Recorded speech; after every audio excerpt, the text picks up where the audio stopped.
Hello again, and welcome to another episode of Up in the Air, a show about designing buildings, building people, and just finding ways to be better. I am your host, Danny Zimmerman, Executive Principal and CFO with Cleary Zimmerman Engineers. Thank you for taking time out of your busy schedule to be with me today. I hope you'll leave a little bit lighter and better for the listen. Okay, I'm not a fisherman, but I do enjoy to fish.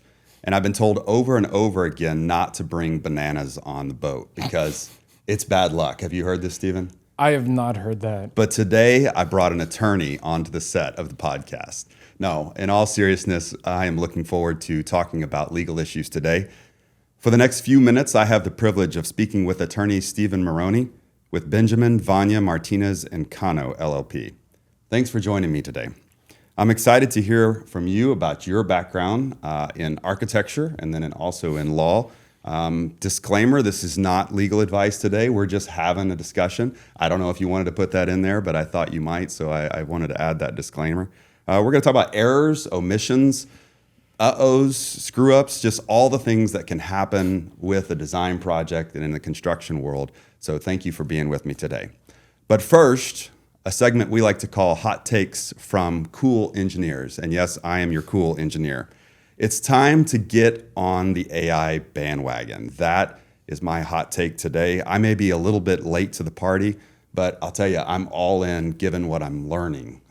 I have been spending the last few months just trying to take in every podcast, go to sessions at conferences about AI, talk to my Gen Z son about AI. He tends to be the expert on AI, and I'm really surprised by what I'm seeing. I think the power of AI is really going to change how we do design in the architecture and engineering community. In fact, I think this is going to be something similar to what AutoCAD did for our profession back in the 90s, if you remember that. I wouldn't have said that 6 months ago, but the momentum behind what's happening in AI is truly revolutionary. So there you go. Don't fight it, embrace it, do your homework. Let's get on the AI bandwagon. Now, Stephen, any hot takes from you before we get into our discussion today? Hot takes from me. I think the San Antonio Spurs are going to go to the finals. I can't say that they're going to win or not, but I think they're going to go. I think they're going to be the Western Conference champions. I'm excited to see how that unfolds. It's been thrilling to watch their progression over the past season or two or longer. And then on a more personal note, I think the best flavor of ice cream is orange sherbet. And I will go meet anyone outside in the hall or in the parking lot. But is orange sherbet really ice cream? My wife, Nikki, asks me the same question. She said, that's not a valid opinion because sherbet's not an ice cream. And I say, I don't care. It's the best. And I get it at Baskin Robbins. And so it works. That's it. Well, if Baskin Robbins has it, I guess it's okay. So that's right. There you heard it. Spurs in the finals. My heart wants to say they're going all the way, but that's my heart. I don't know if it's possible with the young age of this team. It's been a minute, and they've got a lot of complexity to themselves, to their opponents, and so it's going to be exciting to watch all the same. And I'm glad that we're even thinking about it, because maybe 2 years or 5 years ago it wasn't even part of the conversation, but now it is, and so it's like, hey, this is great. Yeah, it's so much fun to watch them. So absolutely. Okay, Stephen, in the AEC community, we typically don't like talking to attorneys necessarily because that means that something has probably gone wrong in the design. So you're not just on the call for consultation. Most of the time, attorneys aren't. But today we're on neutral ground, I'd like to say. So we're going to talk shop with a bona fide attorney. But before we kind of dig into issues, I'd like to hear from you, just your background. What is super cool about having you on the podcast today is you are an architect first, turned attorney. So I am dying to hear that story and how you made it from architecture, a licensed AIA architecture, to practicing law now. I'll wear a little bit of humility or shame in describing that. I can be a bit impulsive from time to time. But you are correct. I am a registered architect. I practiced in architecture for a number of years before I went through my midlife crisis and became an attorney. Interestingly enough, I'd been working at the firm for a period of time, started to, sort of wonder what else, it wasn't quite the fulfillment that I was looking for. And random enough, the Central Intelligence Agency had put up a listing saying that they were recruiting people with architecture education in their background. And I thought, oh, this would be so cool if I went and became a spy. And so I visited with my wife, Nikki, and I told her, it's like, hey, the CIA is hiring architects. Maybe I could do it. And she's like, I'm not moving to Virginia. And so I was like, okay, well, that's the end of it. And that was as close as I ever became to being a spy. To being a spy was, I wonder what if. But around that same time, there was a case, the Law and STV versus Ebby construction case that was making its way up to the Supreme Court. And in that case in particular, there was some allegations back and forth between the construction team and the design team. And there was a concern that the construction team was going to effectively crack the nut and be able to pass on liability to the design team. It was an interesting case. It caught the AIA's attention here in San Antonio. I was serving on the board, or was close to the board at the time. And they said, hey, we need to go and listen and hear like how this case is unfolding. And I thought, okay, sure, I'd love to go. I went, met some other attorneys, and I thought, oh, you guys are interesting. This is cool. I think I could handle this. And I think within a week I signed up to take the LSAT, and I may not have told Nicole that I was going to do that, but eventually I did. As an aside, that was in 2014. The law and STV case is still good law in the state of Texas. It still does control or manage how liability flows from an owner down to a construction team or to a design team. It's still valid law. It was interesting. It was an interesting presentation, and it's a good case to read about. So that case or that board experience is what propelled you to go. Presumably, did you spend any time practicing the LSAT? I only ask because my son is thinking about the LSAT right now, or did you just go take it and scored well enough and went to law school? So that's what resulted or caused the disclosure to everyone that I was interested in doing it, is because I did have to practice. And it's like, what are you doing up there for 2 or 3 hours at a time? And it's like, oh, well, I'm practicing my LSAT exam. It is a challenging test. It's an interesting test. It's just part of the process. I would encourage your son to practice as much as he can and just go through as many different repetitions just to get comfortable with the format, the language of the test. And this is going to fold over to the bar exam. That was a monster. But nonetheless, just practice it, get some experience hearing what it's like. And then that way, whenever you're in the saddle doing it for when it counts, it's not that foreign. And so much between scholarship and acceptance and all the rest is contingent on LSAT performance. It's a tall task. So the other reason I was excited about having you on the podcast today, and a few people know this, but before Wade and I founded Cleary Zimmerman, had that story not taken shape the way it did, I was really strongly considering going to law school as an engineer, and I'm sure my life would have had a very different pathway. But I almost went to law school and took the same path you did on the engineering side. Do you ever think about what if? Or I do, and I have these very crazy fleeting moments where I'm like, maybe I could still go back and do law school now. But just the other day I was talking to someone, I'm like, you know what, I would not want to be a student at almost 50 years old right now. How old were you when you went back? So let me think about that. I was 35, 36. So I wasn't, I was, more quite midlife. Yeah, I was exactly. And I started law school, had a child, and then number 2 was born during the summer of my 1L year. And so life was happening full tilt, full throttle, compared to some of my law school classmates who certainly represent the smartest and the brightest, and they're certainly much smarter than I am. Some of them had just finished undergrad, or they took a year off, and so they were 20-something, and it wasn't a big deal for them to stay up until 2:30 in the morning. And I'm like, man, I got to go to bed. I'm tired. I can't do it. And so there was a little interesting contrast age-wise. Not generational. There wasn't a big generation gap or anything to that extent. But certainly there was some age point related to that contrast. Yeah, I bet. Mm-hmm. All right, let's jump into some issues.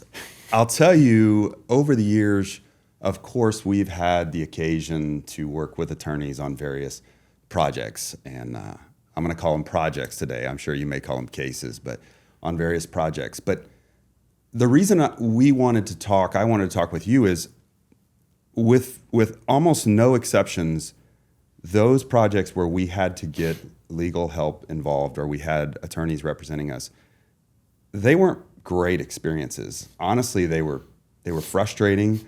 And it's because, in my experience, the attorneys that we worked with just they may have been construction law attorneys assigned by the insurance company or as defense for us, or whatever the case may have been. But I didn't feel they had a really good grasp on design and construction and the nuances, especially in design and what happens in our world.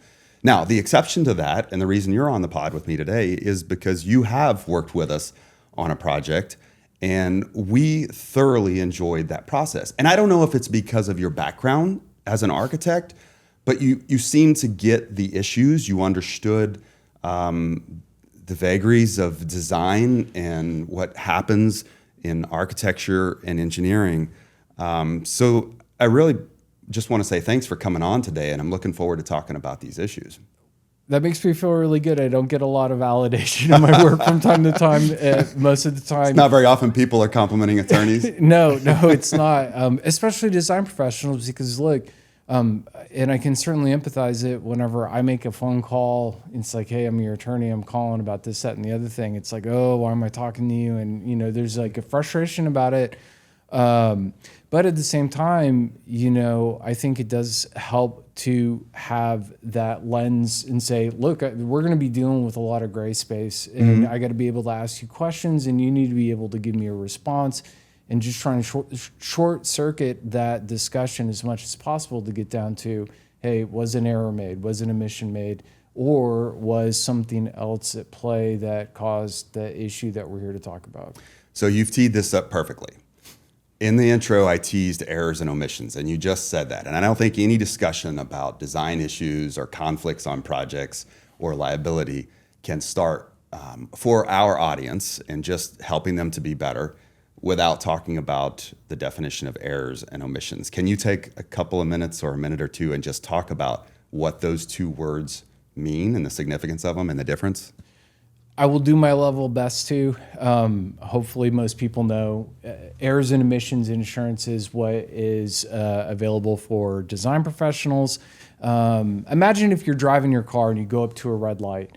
If you don't stop at the red light and you just go right through it, you've committed an error, right? You violated the law. You were supposed to come to a complete stop, look both ways, make sure it was clear, and then go.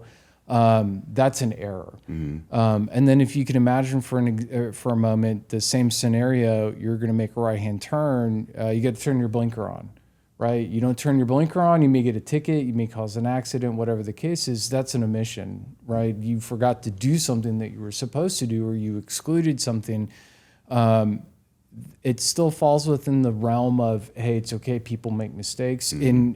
That's one of the hardest messages sometimes to convey. It's like, hey, perfection is not the expectation here. It may be what we all are striving for as design professionals, but perfection is not the bar, right? It's okay to make mistakes. It's okay to make errors and omissions. That's why we carry insurance to that extent.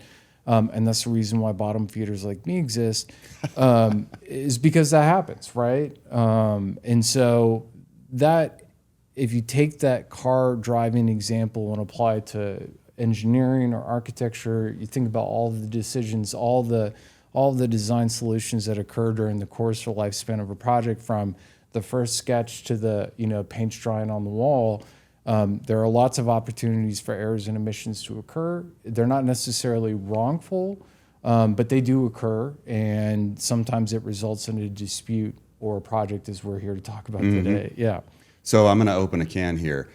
As an engineering firm, I tell everybody we're not going to be perfect. We're going to make mistakes. The way I've always seen the difference is in terms of who's responsible to correct it or who's responsible to pay it. So an error, I want to be first to the table to say, hey, raise my hand. That was me. How do we make this right? Because I don't want to have the next meeting being with Steven. I want the owner to be happy. I want the client to be happy. But an omission, on the other hand, when it comes to construction and building what we design, an omission would have had to have been there anyways, right? Mm-hmm. So technically, and you correct me if I'm wrong, we're not liable necessarily for an omission. I realize that doesn't apply across the board, but it can go in a couple different directions. Is the famous attorney responsible? It depends.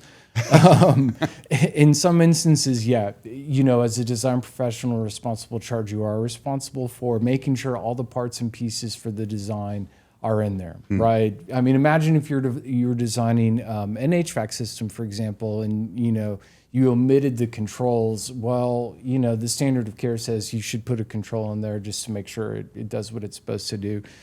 The flip side of it is, if the owner says, well, hey, we want a 50-ton, chilling system, and your design says, hey, we only need 35, it's not an omission to exclude those other 15 tons. Like, no, that's not part of it, right? Okay. Like, if you want the extra tonnage, if you want the extra capacity to cool or to heat, or as it were, it wasn't wrongful for me to not put that in there. You're going to have to pay for that, right? That's a betterment. And that raises an interesting question in terms of defenses that are available to the extent that a design professional is alleged to have done something wrong. If it's an error or omission, well, is it a betterment? Is it something that the owner should have had to pay for to begin with? And then it kind of moves the needle back and forth, and now we're into the mix of it. Does that word betterment apply across the board, or is it just with public agencies, or is that just law in general, construction law? Construction law in general. Okay. And believe it or not, you say betterment and it gets people's attention, and there's normally a pretty good fight about it to say, oh, well, we should have had this to begin with. It's like, well, you had to pay for that to get it to begin with, and so it kind of goes back and forth. And all of that boils down to or comes back to the standard of care, and whether the engineer, the architect, or even the contractor for that matter, it's not a standard of care for them, but should that information, should that design detail have been included to begin with? And that's where I guess you could say the ground zero of the dispute exists, whether or not the answer to that question is yes or no. So I want to pull on this standard of care thread, but not yet. I still want to drill down in betterment. In your example, if I forget controls as an engineer and the job is under construction and ongoing, am I responsible to pay for the controls to be put in, or would that be betterment? So that's a good question. It's not different in tonnage, not 35 to 50. Correct. So the owner or the claimant may make the argument, it's like, yeah, well, we expected you to do this, we paid you to design this, we paid for this to be done, you're going to be responsible for it. Or the installer comes back and says, well, hey, I'm going to have to undo and unwind a fair amount of my work and redo it to put this control system in, or whatever you may be on the hook for that part, right? Okay. But it always depends. It always depends on some of the facts, or some of the decisions that were made, or some of the recommendations that were made and were rejected during the design time period, resulting in the actual built work. And that's where a lot of the dispute arises. That's one of the reasons why it's like, hey, show me your emails, show me your meeting minutes and all the rest. And it's a tall order in that regard. But sometimes there's helpful information, and there's some people are really good about asking the question, hey, what about this? The dirty subpoena word on the emails. That's like, yeah. It can, oh my goodness, it can be filthy. People can spend more money on e-discovery than the actual dispute itself, just because email is so prevalent these days, and it's just the amount of paperwork that is. I remember talking with an architect whenever I was first coming up, and they were like, oh yeah, we used to bill by the number of sheets that we would create. And so there would be a whole drawing sheet with one detail on there. And it's like, yeah, but that's not necessarily efficient, where it seems like it's the exact opposite now. It's like, there's 50 emails describing one issue, and it's like, hey, this could have been, hey, here's an email, here's a phone call, and that's it. But anyway, it's interesting to think about how it's sort of progressed and how it's changed over time. But you're right, subpoena can be a dirty word. I feel your pain on discovery and subpoena. a number of years ago. I'm staying in legal, but I'm going on to the tax side here. But we have always taken advantage in the tax code of the R&D credits. And a firm that we were working for had been raided by the FBI, essentially, and IRS got involved. And the case was against them, but in the process, they took their client list and just started broadcasting subpoenas out. And the subpoena to us, it took so much effort and so much time to pull all those documents and prepare all that. And then, of course, we're concerned, so we go get representation just to make sure we're sending the right things over to them. But yeah, the pain can be in the process for sure when you get involved in disputes like that. Well, and be honest, you didn't become an engineer. You didn't start your business. I've never met an architect who said that they started architecture to deal with people like me, to get involved in disputes. It's because you want to do the work, right? And much to your credit and much to the industry's credit, you know, the relationship building that goes on, usually whenever a claim gets made or litigation ensues, it's okay, we've reached a sour point in that relationship and it's time to go, you know, sort it out, if you would, or get into the argument. Whereas the majority of the time otherwise, it's like, hey, let's just get along, let's figure it out. I'm going to give you this, you're going to give me that. We're going to see if we can make the parts and pieces fit. And that makes sense. I mean, that's just how it works. It's how it's supposed to unfold. But 1 out of 10, 1 out of 20, okay, now I got to ask you to give me your records. I got to file a lawsuit, got to get a certificate of merit and all the rest. And then it goes a different path. So at risk of being too dry, this is a legal discussion on the pod today, but at risk of being too dry, explain that term standard of care to us that's in that I see in the contracts all that. What does that mean? The standard of care will always result in some back and forth between, you know, clients, architects, engineers, and whomever. But the standard of care, effectively, that's the bar that a professional is going to be measured against, right? Whether or not they provided their professional services commensurate with the standard of care. If they did, they're okay. If they didn't, okay, now we may have a dispute. And that is an oversimplification, kind of dumbing it down. It's sometimes difficult to describe it because, going back to the driving example, you expect that all the other drivers on the road with you are going to follow the rules, right? They have a standard of care that everyone is sort of adhering to be responsible, to be reasonable, and so forth. Engineers and architects also have a standard of care, but it's got a professional caveat to it. How would another architect behave in this circumstance? How would another engineer behave in this circumstance? Would they come to the same or similar conclusion that you came to in making that decision? The closest example I can give to it is, imagine if you got a room of 100 other engineers and you flashed your detail or your specification up and said, okay, this is what I did. You know, who here agrees that this is reasonable? Or they would have come to the same conclusion. If 51 of those engineers raise their hand and say, hey, we're on board with it, arguably you've met your standard of care, right? It's the majority. Yeah, you know, 51 of 100 other engineers practicing the same. Great example. You know, they're, hey, we're on board. If only 49 raise their hand, okay, well, maybe you're going to get some egg on your face. Maybe. So the CFO in me has heard this distilled to a percentage of the fee or the contract, like 2% or 3%. Have you heard that argument? I have not. No? Okay.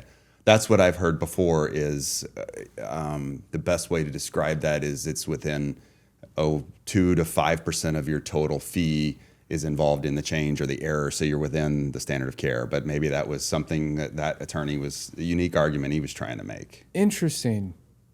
There may be no legitimacy to that, but well, and look, there's so much gray area surrounding it that sometimes it's helpful to have some go by. Or maybe it was construction value. That's what it was, like 2% of the construction value in terms of changes. Sure. Yeah. Well, and every once in a while, and I'll tell you, the majority of claims that I've worked on, they're not catastrophic. Every once in a while there's one where, you know, the structural engineering system was under designed and the whole building needs to be torn down. And it's like, okay, that's a huge, someone obviously is going to be outside of their coverage and that's bad juju. But otherwise, usually it's within a realm of reasonableness in terms of, okay, and not to say that it isn't a big mistake or a big issue. It's 1%, 2%, 5% of the total construction value to make a repair or remediation or replacement, what have you. So I think having some sort of guideline or at least some sort of lodestar is helpful in terms of figuring out, okay, what's the value of this potential exposure? What is this claim actually about or worth? What are we really in for? And that's sometimes that can be a huge factor, especially with design professionals. Their insurance system works a little bit differently. They operate under eroding policies, which means as soon as the phone call gets made, as soon as the claim gets made, the meter effectively starts running. As soon as your attorney shows up, or as soon as the expert shows up, if you've got $10 in coverage and your attorney costs $3 and the expert costs $2 and the vendor costs $2, you're halfway there. Exactly. Which is a little bit different than some of the other types of insurance policies where they don't erode. It's from day one to the day, to day 400 or whatever it is, that full policy amount remains there. And so having discussions and being able to quickly evaluate, like, hey, what do we need to do to get resolution on this? Because the meter is running and we don't want to deplete it. We want to try and make everyone as whole as we can, or at least say, okay, we're going to be in a fight for the long haul, and here we go. Just be prepared for that. Is insurance always when you get involved? Not always. Usually, the call comes whenever, hey, there's a question, there's the allegations, or there's the smell of a claim. And I would advise any architect, any engineer, like, have a good conversation with your professional liability insurance carrier. Some of them have loss prevention mechanisms in place to the extent that, hey, it hasn't resulted in litigation yet, but I could use some help. I could use some legal counsel or whatnot. Or if you have your own legal counsel separate and apart, don't hesitate to make a phone call. I get it. I know I don't like talking to other attorneys, but at the same time, if it helps keep the ship going in the right direction, just pull the trigger, make the phone call.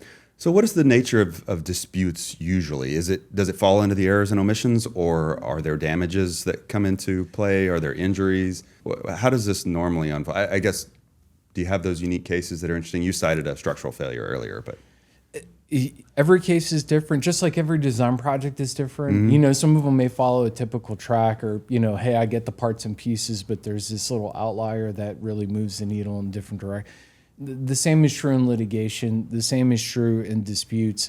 Sometimes, usually they are not catastrophic. Usually they are not in a complete demolition of the whole thing. Sometimes it's just about money, especially with perhaps an owner that is overextended, or GC that's overextended, or even a design team that's overextended, however the case may end up being. A lot of times it's just about a difference of opinion. Someone is told, the owner or the GC or the architect engineer, hey, it could have been done this way. And the response is, well, we did it the different way, and now we're in a dispute. So sometimes it really just boils down to a difference of opinion about how something should have been done. And those are the ones where those types of claims can be incredibly difficult, because there's not going to be a clear-cut, okay, that's the answer. It's like, hey, you're entitled to your professional opinion. You're entitled to your professional opinion. We're not going to agree. We're not going to get that consensus. So let's go find out. So setting aside good design practice in architecture or engineering, and setting aside quality control and document quality, things like that, what would you tell us is the best way to resolve disputes? Maybe before you get involved, and then after you get involved. And you're going to be the mediator, of course, once you're involved. Well, I guess sometimes you're the mediator, but what's some good practice to keep out of a dispute? To stay out of a dispute, I think the best, and again, I'm not here to offer legal advice and all the rest, and we put the disclaimer there. Good point. Yep. But the best way to avoid that kind of dispute, avoid escalation, right? And part of that, I think, is as soon as something appears or has the scent of being an issue, identify it, call it out. Hey, let's talk about this. Whether or not it's between you as an engineer and if you're providing services to the architect. Hey, Mr. and Mrs. Architect, we got to talk about this. This could be an issue. This could be a struggle down the road. Or hey, Madam Owner, we got to visit about this because the control system that you wanted doesn't necessarily match up with whatever the case is, right? So the best way to avoid a claim maturing into a full tilt dispute is to disclose, talk about it. If you try and walk away from it or try and forget about it or try and ignore, Oh yeah. And you've got kids, what it's like. They try and hide stuff under the bed, and it's like, no, that's not how that works. We're going to find out. And then it becomes much more difficult. It becomes much more complicated to address once you've left and you've moved on and things have happened. And it's like, okay, how do we unpeel the onion to get back to the heart of it? Yeah, we had a gentleman that ran our Bryan College Station office with us, a long time veteran of the industry. He used to say, eating crow doesn't taste any better when it's cold or when it gets cold. You got to deal with it up front. That's right. And I think, to your point, in my experience, yes, facing it head on, yes, talking about it, but also being prompt in those communications, being quick to being responsive, just staying on top of it, showing that client or that owner that you're interested in getting this fixed the right way before everybody starts throwing fists. That's right. And, one thing that I visited with numerous other design professional clients about, it's like, look, no one's accusing you of doing something wrong necessarily. It's just it's a messy business. Design is messy. Construction is incredibly messy. Things are not always going to work out the way that you want. And so whenever something inevitably comes up, just talk about it. Just call your counterpart and say, hey, we heard, we saw, we did this thing. I'm going to have to send you a letter, explaining it. But let's see if we can work together to resolve it. It goes back to the relationship, hey, can we just talk this through? And I get it if the pressure needs to get ratcheted up, and hopefully counsel doesn't have to get involved.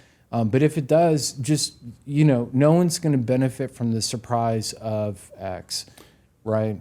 Well said, because there truly is, even in the best design project, there's so much interpretation, there's so much intent, there's so much inference that's involved in what we do. It's just every project is completely custom and involves countless tradesmen and people involved in the industry, from starting with the EIT in our world, the junior engineer, all the way to the licensed plumber that's putting it in the field. There's just a lot of detail and complexity in our business. No, that's absolutely correct. And, whenever there's a dispute that's brewing, and what you just described is perfect. Imagine all of those different parts and pieces and people in that relationship that are trying to execute that design, trying to execute that work. Now, imagine that entire group of people are in the bread aisle at H-E-B, and the old lady who's picking out her loaf of white bread or Wonder Bread for the week. Imagine that entire group of people trying to explain to her why they're right and why the other side is.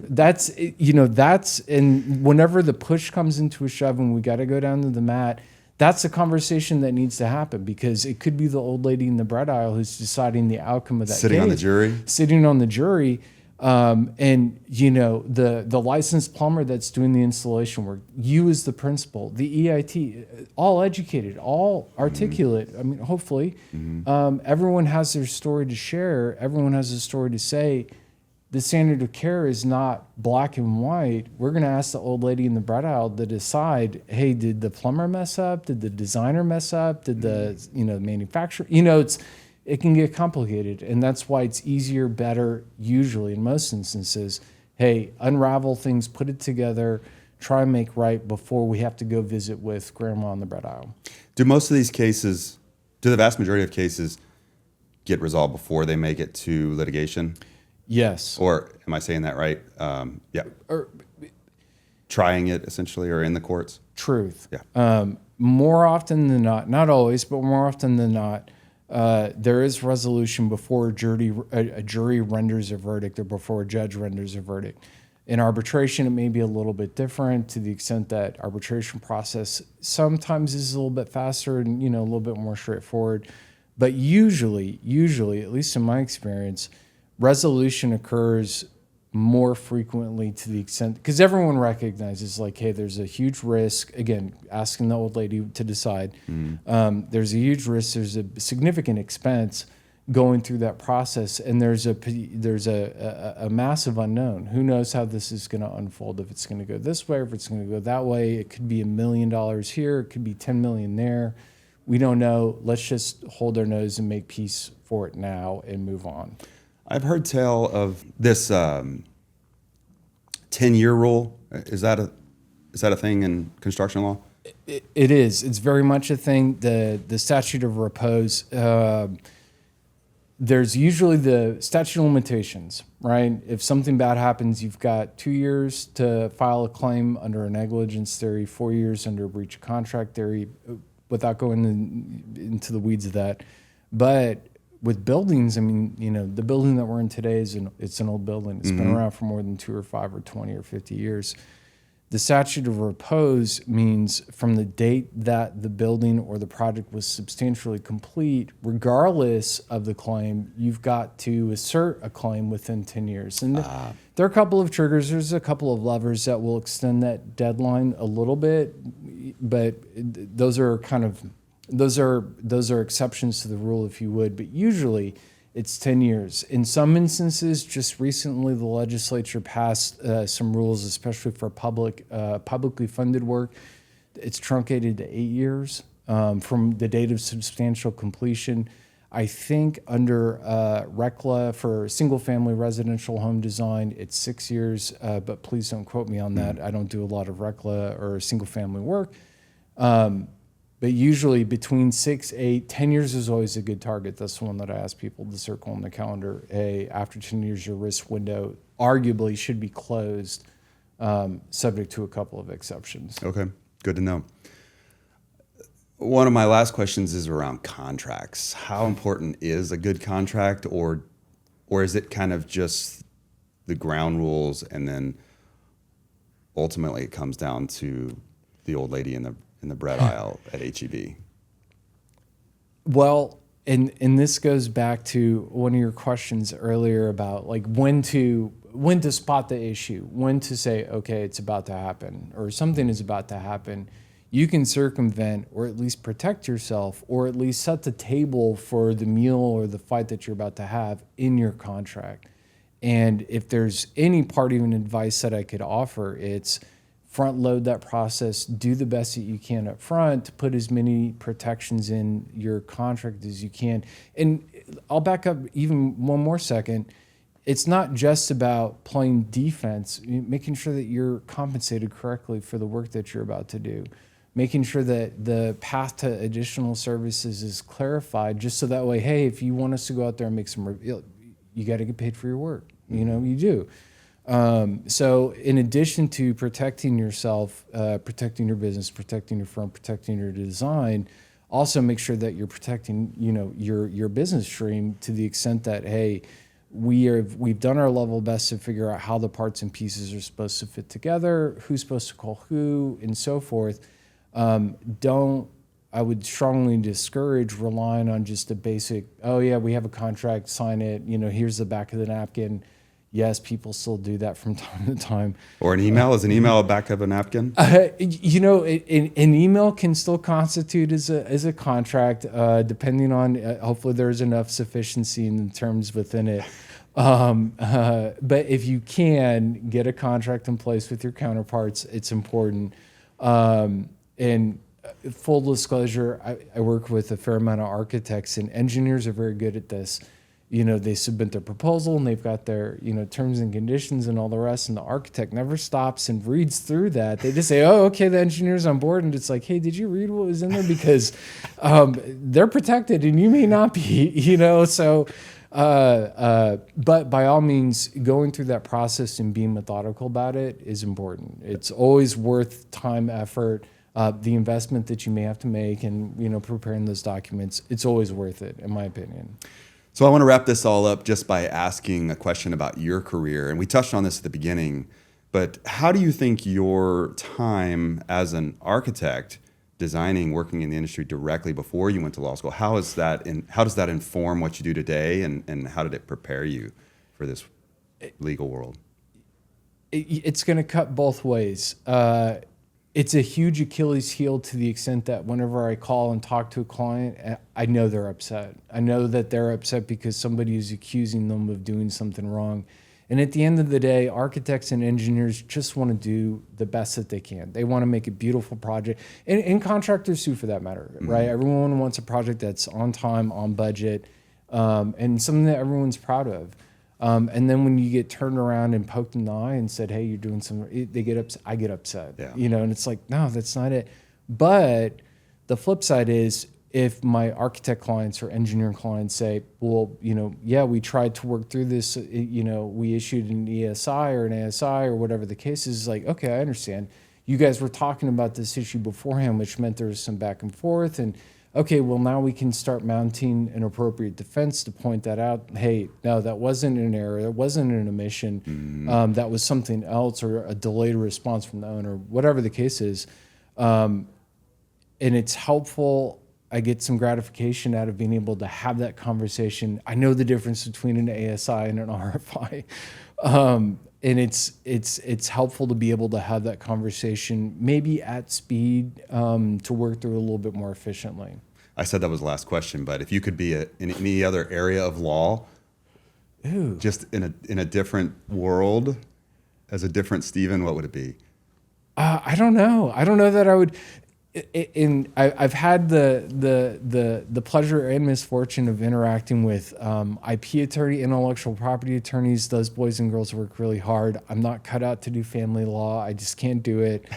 I've done a fair number of car accident cases, and they're all unique in their own way and rewarding in their own. I don't know. I don't think I would change it. I think I would stick with it. Then you chose well. You're guess right so. where you were designed to be. I just need to convince my spouse of that. Yeah.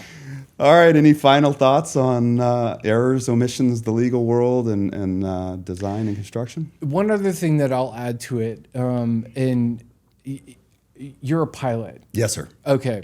So one of my family members used to be an aviator. He flew in the backseat of F-15s. Oh, wow. And he's retired now. And so I called him up one day and I said, "Hey, cousin, tell me about the ejection seat. How does it work? What do you do? This, that, and the other thing." And he told me two things, and then a third thing that I wasn't expecting. The first one is, if you're going to crash and burn, just get out, right? Like you see it. I don't have that option. Okay, true. You may not. Would be nice, but would it? Yeah. I mean, I'm not cut out to fly a jet. The second option, he said, was, you're flying along and then, morning bells go off or whatever the case, you climb. And he's like, you try and reach altitude, and while you're doing that, you're troubleshooting and trying to work the problem, but you're also making an affirmative effort to protect yourself so that, hey, we've run out of options, we've run out of tools, we've got to go. Yeah. Okay, we're at an appropriate altitude.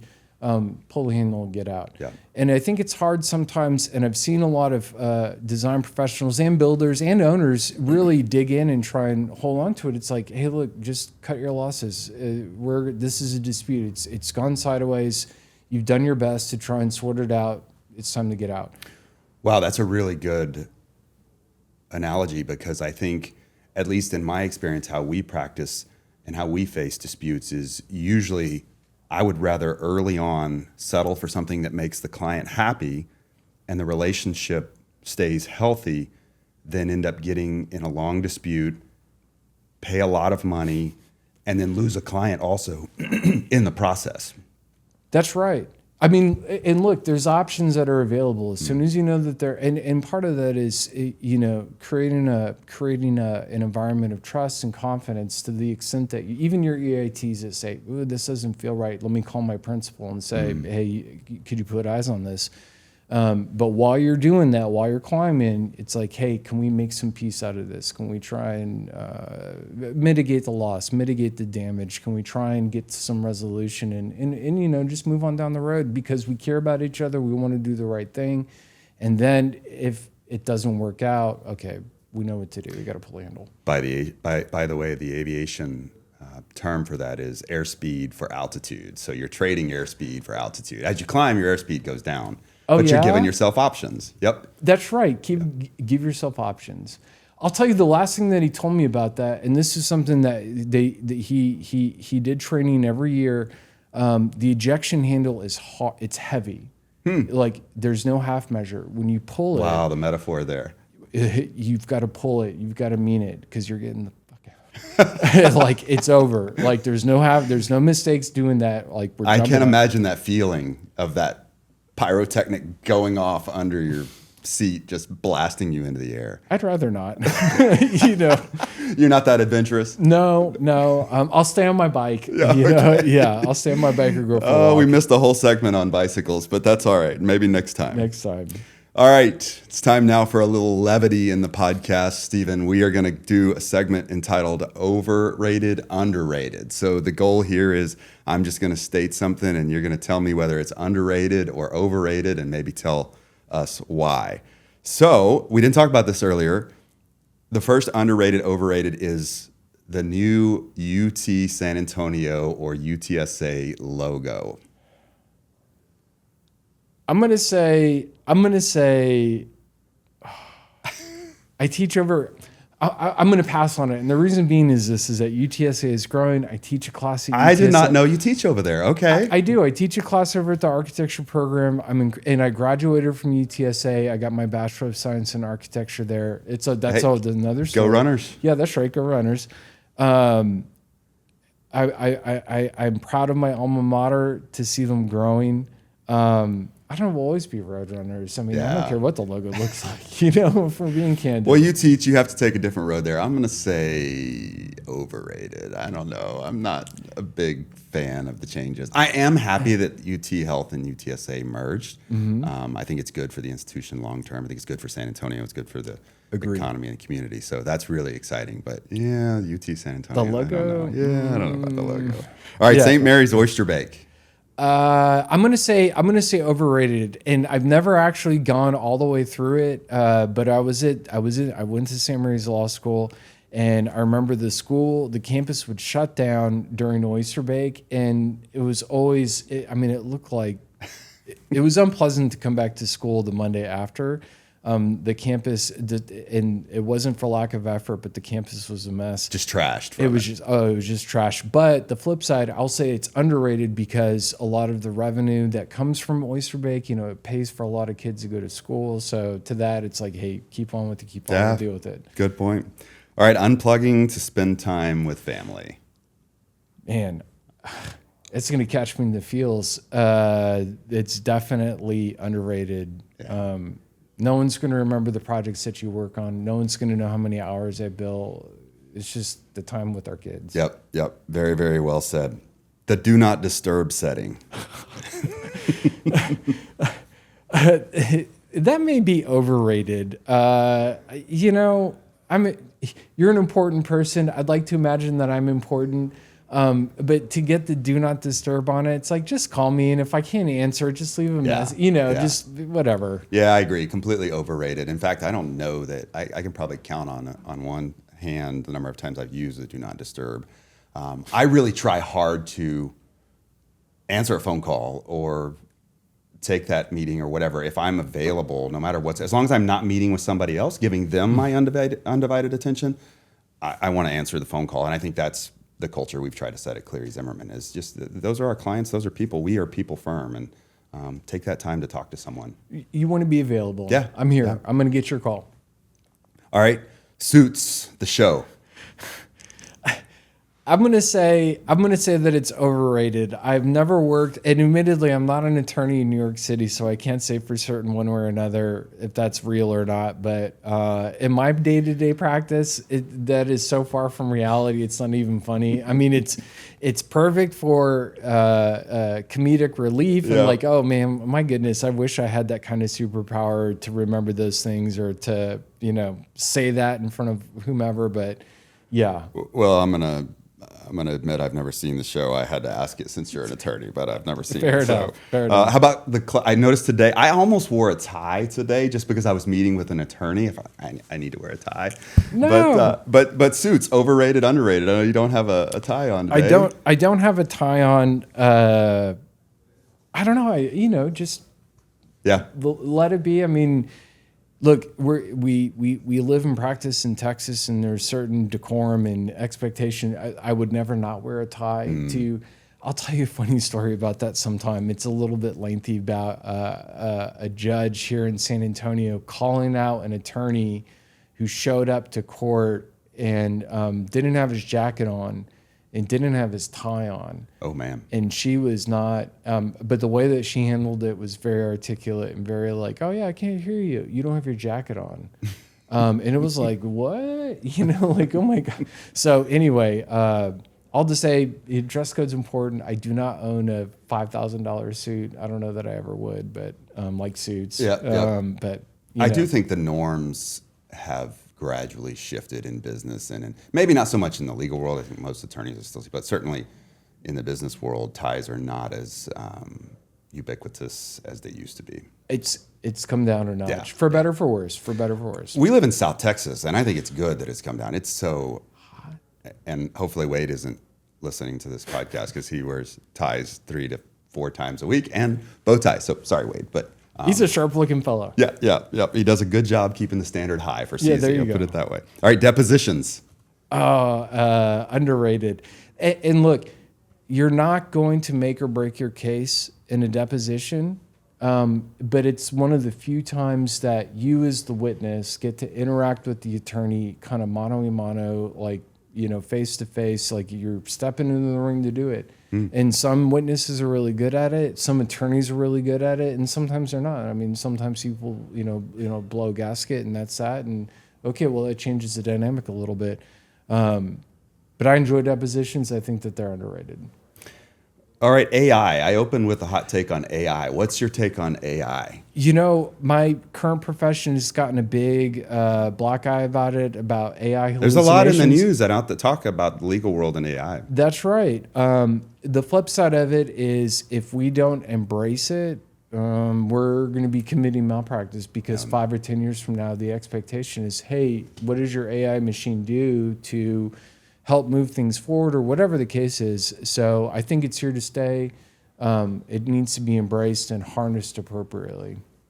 All right, billable versus fixed rate fees. Do you do fixed rate fees in the legal world? I've never met an attorney that did a fixed rate. I've heard that some fixed rate work exists. Most of the time, 9 times out of 10, it's billable rate. And it's always funny. I tell my friends, family, and whomever, it's like, yeah, my meaningful contribution to this to society is a 6-minute increment. That's the widget that I make. So underrated. You could say underrated. Yeah, underrated. Sure. All right, working with your spouse. I happen to know you had the opportunity to work with your spouse for a while. Underrated. We'll leave it at this when we're done. But working with your spouse, is that overrated or underrated? I'm going to say that it is underrated. Really? And the reason I'm going to say overrated, and I haven't. But anyways, no, it's fine. I don't think April will listen to this podcast. Hopefully, my spouse, hopefully Nikki will pick up on it. It's funny. Whenever we were working together, it's a binary reaction. It's either 1 or 0. People are either, oh, I love it, I could totally do it, or no, that's not the way our relationship is cut out. And there's no wrong answer. Yeah, every relationship's different. Every relationship is different. For me, for Nikki, if I can speak on her behalf, and I'm going to do so carefully, I think that it was a benefit to our relationship that we got to spend so much time together and see each other blossom or go through the road, whatever it is. So we were definitely in the 1 category, and there's nothing wrong with being in the 0 category. I totally get that. But it's absolutely underrated in my opinion. Okay, I'll stick with overrated. I see. I think relationships, in a sense, are a painting of contrasting colors, and my wife and I are definitely contrasting personalities. And while that works great in relationships and rearing a family and enjoying time together, I don't know so much about working hour after hour together. I think that would be a little tough. She knows this, which is good. So as long as there's some agreement and you're not going to get flamed whenever you walk in the door, like, oh, hey, it's like, hey, Danny, we got to talk. Yeah. It makes coordination easy, I guess, for the kids and picking them up from after school activities, all those things. Well, and we don't have to devote time, hey, tell me about your day because I saw it, I heard it. True. And, there's like some benefit in that regard. And if she's upset about something, I know why. And if I'm upset about something, she knows. Whereas now it's like, she knows generally what I do, but not necessarily some of the details. So, there's a give and take. There's a give and take on both sides of it. All right, Stephen, just want to say thanks for joining me on the podcast. It's been great talking about errors, omissions, legal issues in design and construction. And really, I wanted to just broach this subject on the podcast because as architects and engineers in SOQs, we don't like to say, oh, are you involved in a case right now? Do you have a pending lawsuit? How many pending lawsuits? But it's a reality in our business and a big reality in our business. And I hope today that the audience will take a little bit away from this. Maybe there's some things they didn't know and they can learn from the legal side of what we do. I hope so too. It's a challenge to fill out that blank, but you're doing a great thing. Keep up the good work. Don't be deterred. I didn't tell you this before, but anyway, the audience can reach you. Any social media handles? Again, you're with Benjamin, Vana, Martinez, and Cano, LLP, an attorney there. Yes. I don't know if I'm going to age myself, but I'm not as much on social media, but I'm with BVMC in the San Antonio office. My email through that, which is on our website, is the easiest and best way to get in touch with me. You're more than welcome to come to my class. I teach professional practice and ethics at the UTSA School of Architecture in downtown. But those through the firm is the best way to get in touch with me. Okay, sounds good. Again, thank you very much for joining us. I've enjoyed our time together. Look forward to seeing you and hearing you next time on another episode of Up in the Air. Take care.